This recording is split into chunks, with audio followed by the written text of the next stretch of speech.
Hey guys what's up, कैसे हैं आप सब लोग। मेरा नाम है आशीष सचदेव और इस वीडियो में हम एक बहुत ही इंपॉर्टेंट टॉपिक के ऊपर बात करेंगे। पहली बार लिख रहे होते हैं जब बच्चे सीए फाउंडेशन का एग्जाम, तो यहाँ पे एक नया पेपर होता है उन सबके लिए, दैट इज बिजनेस लॉ। और ऐसा भी देखा गया है कि बहुत सारे बच्चे जो सीए फाउंडेशन में फर्स्ट अटेम्प्ट में फेल होते हैं, उनमें से मैक्सिमम जो फेल होते हैं वो होते हैं due to this exam, that is business law. तो इस वीडियो में हम लोग जानेंगे कि क्या वो कारण है जिसकी वजह से बच्चे फेल होते हैं इस पेपर के अंदर, और इस समस्या का समाधान जानने की भी यहाँ पे कोशिश करेंगे, सॉल्यूशन जानने की भी यहाँ पे कोशिश हम लोग करेंगे। वीडियो को अगर आप देख रहे हैं तो मैं आपसे रिक्वेस्ट करूंगा कि इसे शेयर करें अपने सभी दोस्तों के साथ जो सीए फाउंडेशन की एग्जाम लिख रहे हैं। रिपीटर भी हैं तो भी आप शेयर करिए, क्योंकि उन्होंने पिछले अटेम्प्ट में कुछ ऐसी गलती की होगी बिजनेस लॉ के अंदर जिसकी वजह से वो शायद नहीं निकाल पाए, लेकिन इस वीडियो को देखने के बाद मैं ये गारंटी से कह सकता हूँ कि आप सीए एग्जाम में बिजनेस लॉ के पेपर में कोई भी गलती नहीं करेंगे और एग्जाम को क्लियर करके निकलेंगे विथ फ्लाइंग कलर्स। चैनल को सब्सक्राइब कर दीजिए, वीडियो को लाइक करिए, because it really motivates me a lot to create more such awesome content for you guys. अगर फिर भी कोई आपका डाउट होता है तो उसे नीचे कमेंट में जरूर मुझसे पूछिएगा, मैं ट्राई करूंगा कि मैं आपको रिवर्ट बैक जरूर करूं। चलिए अब समझते हैं कि ये वीडियो क्यों इंपॉर्टेंट हो जाता है, क्योंकि मैंने जैसा बताया कि बहुत सारे जो स्टूडेंट्स होते हैं फर्स्ट अटेम्प्ट में जो सीए फाउंडेशन की एग्जाम लिखते हैं वो फेल होते हैं बिजनेस लॉ के पेपर में। मैंने इसी टॉपिक के ऊपर एक आर्टिकल भी लिखा है लिंक्डइन पे, जिसका लिंक मैं आपको डिस्क्रिप्शन में दे दूंगा, आप जाकर के वो आर्टिकल भी पढ़ सकते हैं। अक्सर क्या होता है कि जो बच्चे एग्जाम में प्रिपेयर करते हैं, एग्जाम के लिए प्रिपरेशन करते हैं और जो वहाँ पे प्रेजेंट करके आते हैं, यानी लिख करके आते हैं आंसर्स, उसके अंदर और जो आईसीआई एक्सपेक्ट करता है उस उन दोनों चीजों के अंदर एक गैप होता है, जिसकी वजह से स्टूडेंट्स को जो रिक्विजिट नंबर हैं वो वहाँ पे मिल नहीं पाते और फिर बच्चे का रिजल्ट जो है वो नेगेटिव आ जाता है। यहाँ पे हम जानने की कोशिश करेंगे कि हमें क्या-क्या चीज़ें करनी चाहिए, कौन से मटेरियल्स को रेफर करना चाहिए, किस तरीके से तैयारी करनी चाहिए लॉ की, ताकि हम इस फेलियर से बच सकें। और अगर आप रिपीटर हैं, आपको ऑलरेडी फेलियर आ चुका है, तो आप इस वीडियो को ध्यान से देख करके अपनी तैयारी को वापस से रिवाइज कर लीजिए, ताकि आने वाले अटेम्प्ट में जब आप एग्जाम लिखें, तो आप ये गलतियां वापस ना दोहराएं। आगे बढ़ते हैं और समझते हैं कि ये गैप किस वजह से रह जाता है। मैंने अक्सर देखा है बच्चे अपना सारा का सारा फोकस सेक्शन नंबर याद करने में लगा देते हैं। सेक्शन के अंदर कंटेंट क्या है, लॉ की थ्योरी क्या है, इसको पढ़ने में, राइट, इसको याद करने में उनका एफर्ट कम रहता है, सेक्शन नंबर को याद करने में उनका एफर्ट ज्यादा रहता है। उनको ये लगता है कि अगर उन्होंने सेक्शन नंबर याद कर लिया तो उनको पूरी लॉ याद हो गई, जबकि ऐसा बिल्कुल भी नहीं है। और आपको एक बात समझनी होगी कि अगर आपने केवल एग्जाम में सेक्शन नंबर सही कोट कर दिया तो आपको फुल मार्क्स कभी नहीं देगा इंस्टीट्यूट। लेकिन अगर आपने एग्जाम में गलत सेक्शन वहां पे कोट कर दिया तो आपके मार्क्स जरूर वहां पे कट जाएंगे। मार्क्स आपको पूरे या अच्छे मार्क्स आपको तभी मिलेंगे जब आप सेक्शन के साथ साथ सेक्शन ना भी कोट करें तो भी लॉ का प्रोविजन जो है, लॉ की थ्योरी जो है वहां पे, उसे ठीक तरीके से वहां पे अगर आप प्रेजेंट करेंगे तो आपके मार्क्स अच्छे आपको मिलेंगे। तो सेक्शन नंबर याद करना बिल्कुल भी इंपॉर्टेंट नहीं है, बिल्कुल भी जरूरी नहीं है। दूसरा एक डाउट बच्चों के मन में रहता है कि सर आईसीएआई मटेरियल की लैंग्वेज बहुत टफ है, क्या हमें एज इट इज कोट करनी होती है एग्जाम में। तो देखिए यहाँ पे मैं आपको एक चीज बताना चाहूंगा कि दो चीजें हैं। एक है आपकी खुद की लैंग्वेज, आपकी खुद की अंडरस्टैंडिंग से जो आप बनाते हो, और एक इंस्टीट्यूट की लैंग्वेज या सजेस्टेड आंसर की लैंग्वेज। जब भी आप आंसर लिखने की प्रैक्टिस करते हैं या एग्जाम में भी आप आंसर लिखते हैं, तो मैं ये आपको बताना चाहता हूं कि आपको कहीं ना कहीं इन दोनों के बीच में, यानी सजेस्टेड आंसर की जो लैंग्वेज है और आपकी जो अंडरस्टैंडिंग है, उसके बीच में कहीं आपका आंसर लाया करना चाहिए अगर आपको अच्छे मार्क्स वहां पे स्कोर करने हैं सीए एग्जाम्स में। एटलीस्ट कीवर्ड्स जो होते हैं हर आंसर के, वो आपके आंसर में होने चाहिए, अदरवाइज आपको वहां पे मार्क्स नहीं मिलेंगे।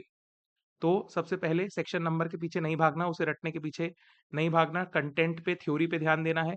आईसीआई की लैंग्वेज और खुद की अंडरस्टैंडिंग के बीच में कहीं पे आपको आंसर लिखने की प्रैक्टिस करनी है। तीसरा, बच्चे मेरे से पूछते रहते हैं सर इंपॉर्टेंट टॉपिक्स क्या हैं, ट्रेंड बता दीजिए, ये बता दीजिए, वो बता दीजिए।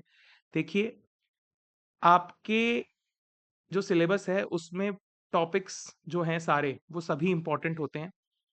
जब आप प्रीवियस ईयर क्वेश्चंस को देखेंगे तो आप ऑलरेडी ये रियलाइज करेंगे कि वहां पे हर टॉपिक से क्वेश्चन इंस्टीट्यूट ने पूछ रखा है। तो ऐसा नहीं कह सकते कि ये टॉपिक ज्यादा इंपॉर्टेंट है, ये टॉपिक कम इंपॉर्टेंट है, क्योंकि अगर हमने कह दिया कि ये इंपॉर्टेंट ज्यादा है और इंस्टीट्यूट ने किसी कम इंपॉर्टेंट टॉपिक में से उठा करके क्वेश्चन दे दिया, आपने वो छोड़ दिया, तो फिर दिक्कत हो जाएगी। तो मैं हमेशा स्टूडेंट्स को कहता हूँ कि आपको सभी टॉपिक्स को प्रॉपर्ली प्रिपेयर करना चाहिए अपने एग्जाम्स के लिए और ट्रेंड के पीछे नहीं भागना चाहिए, अच्छी प्रिपरेशन करिए, ठीक है? और कुछ-कुछ टॉपिक्स जो आपको बहुत डिफिकल्ट लगेंगे या जो मतलब बहुत कम पूछता है इंस्टीट्यूट, वो ऑलरेडी आपके समझ में आ जाएँगे जब आप प्रीवियस ईयर क्वेश्चंस को मल्टीपल टाइम्स पढ़ेंगे। तो वो इतने इम्पोर्टेंट होते भी नहीं है कुछ टॉपिक्स और उनसे क्वेश्चन बनते भी नहीं है, राइट? तो वो अपने आप छूट जाएँगे आपके। लेकिन मैं हमेशा स्टूडेंट्स को एडवाइस करता हूँ कि पूरा सिलेबस करने पे ध्यान दें, एटलीस्ट सीए फाउंडेशन में जहाँ पे आपके पास सिलेबस इतना ज़्यादा भी नहीं होता और टाइम भी अच्छा खासा मिल जाता है, अगर आप अपने अटेम्प्ट को अच्छे तरीके से प्लान आउट और चॉक आउट वहाँ पे करते हैं तो। अब कौन-कौन से मटेरियल रेफर करने चाहिए, तो यहाँ पे मैं आपको कहना चाहता हूँ कि इंस्टीट्यूट का जो मटेरियल है, वो आपको ज़रूर रेफर करना चाहिए। उसके अलावा मेरे हिसाब से 10 मटेरियल रेफर करने की कोई ज़रूरत नहीं है। मैंने देखा है बच्चे 5-5, 10-10 मटेरियल लेकर के उनको रेफर करते रहते हैं। मेरे हिसाब से इंस्टीट्यूट का मटेरियल उठाइए, उसे 5 बार पढ़ डालिए, वो ही बहुत इम्पोर्टेंट है। सेकंड नंबर पे मैंने लिखा है get a new scanner. Scanner में क्या होता है कि प्रीवियस ईयर क्वेश्चंस होते हैं, क्वेश्चन बैंक होता है और ये जो इसके जो आंसर्स होते हैं वो सजेस्टेड एज पर आईसीआई होने चाहिए, तभी वो स्कैनर आपके काम में आएगा।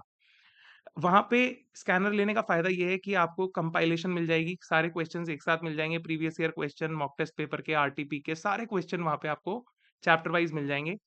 तो आपको प्रिपेयर करने में, तैयारी करने में, रिवाइज़ करने में आसानी होगी। कुछ बच्चे इंस्टीट्यूट की वेबसाइट से पुराने पेपर डाउनलोड करके उनका प्रिंट आउट भी ले लेते हैं। वो भी ठीक है, लेकिन उसमें एक्स्ट्रा एफर्ट लगता है, तो मैं सोचता हूँ कि बच्चों को ये एडवाइस करूँ कि आप बाज़ार से कोई भी एक नॉर्मल सा स्कैनर खरीद लीजिए। मैक्सिमम के अंदर सजेस्टेड आईसीएआई लैंग्वेज के अंदर ही जो आंसर होते हैं वो लिखे रहते हैं प्रीवियस ईयर क्वेश्चंस के, तो वहाँ से आप अपने क्वेश्चंस की प्रैक्टिस कर सकते हैं। आरटीपी हर अटेम्प्ट में आती है, मॉक टेस्ट पेपर हर अटेम्प्ट में होते हैं, तो आपको ये भी ज़रूर प्रैक्टिस करने चाहिए। लास्ट मैंने लिखा है a chapter wise summary of important case law for handy revision. अब इंस्टीट्यूट ने कुछ टाइम पहले कैप्सूल्स निकाले थे, जिनका लिंक मैं आपको नीचे डिस्क्रिप्शन में दे दूंगा, वहां से आप डाउनलोड कर सकते हैं उन कैप्सूल्स को। वहां पे ना छोटी केस स्टडी की समरी दी हुई है, तो वहां से आप रेफर कर सकते हैं इस चैप्टर वाइज केस स्टडी की समरी को।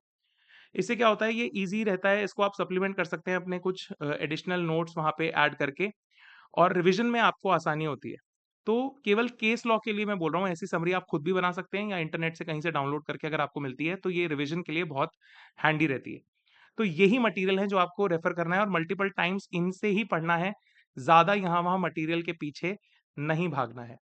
अब प्रिपेयर कैसे करना है सर? सबसे बड़ा सवाल यहाँ पे आता है। तो मॉड्यूल की रीडिंग सबसे ज़्यादा इंपॉर्टेंट है to understand the theory of the law.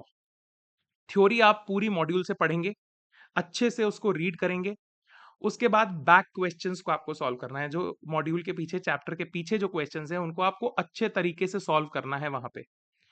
फिर आपको जाना है स्कैनर पर, यानी प्रीवियस ईयर क्वेश्चंस पर।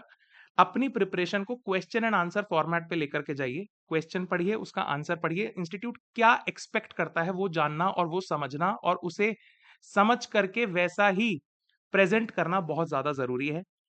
फिर आजकल क्योंकि हम डिजिटली पढ़ते हैं, ऑनलाइन पेन ड्राइव क्लासेस से, गूगल ड्राइव क्लासेस से हम लोग पढ़ते हैं, रिकॉर्डेड लेक्चर से, तो हमारी राइटिंग प्रैक्टिस ना बिल्कुल खत्म हो गई है।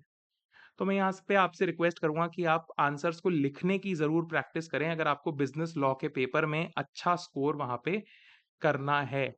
एंड फिर से सेक्शन नंबर से ज्यादा you have to give more focus on the text of the law, theory of the law, right? इस तरीके से अगर आप अपनी प्रिपरेशन करेंगे, तो मैं आपको डेफिनेटली कह सकता हूं कि आप लॉ में फेल नहीं होंगे। बच्चे लॉ में फेल इसलिए होते हैं, नया सब्जेक्ट होता है, उनके मन में घबराहट होती है, राइटिंग प्रैक्टिस करते नहीं है, राइट? सेक्शन नंबर के पीछे भागते रहते हैं, ठीक तरीके की गाइडेंस नहीं होती, ठीक तरीके की स्ट्रैटेजी नहीं बनाते। मुझे लगता है कि अगर आप ये सब चीजें फॉलो करेंगे जो मैंने आपको इस वीडियो में बताई हैं, तो डेफिनेटली आप फर्स्ट अटेम्प्ट में भी लॉ में बहुत अच्छे मार्क्स लेकर के आएंगे। रिपीट अगर आप कर रहे हैं, तो भी आप लॉ के अंदर ज़रूर इस बार क्लियर करेंगे। यहाँ पे मैंने एक और चीज़ जो है वो डिस्कस यहाँ पे नहीं की है कि आपको केस लॉ के आंसर किस तरीके से प्रिपेयर करने चाहिए। उस पे मैंने एक रील ऑलरेडी बना रखी है, शॉर्ट रील। वो आप जाकर के मेरे यूट्यूब पे शॉर्ट्स में देख सकते हैं। इस वीडियो के लिए इतना ही। आगे और वीडियो में मैं और गाइडेंस देता रहूँगा। कोई और टॉपिक अगर आप चाहते हैं जिस पे मैं वीडियो बनाऊँ, तो नीचे कमेंट में मुझे ज़रूर बताइएगा। चैनल को सब्सक्राइब कर दीजिएगा, वीडियो को लाइक करिएगा, शेयर करिएगा अपने दोस्तों के साथ ताकि उनकी भी मदद हो सके। मैं हमेशा एक बात कहता हूँ कि आप लोग सर बहुत इंटरेस्टिंग, बहुत अमेज़िंग लोग हैं और आप आने वाले दिनों में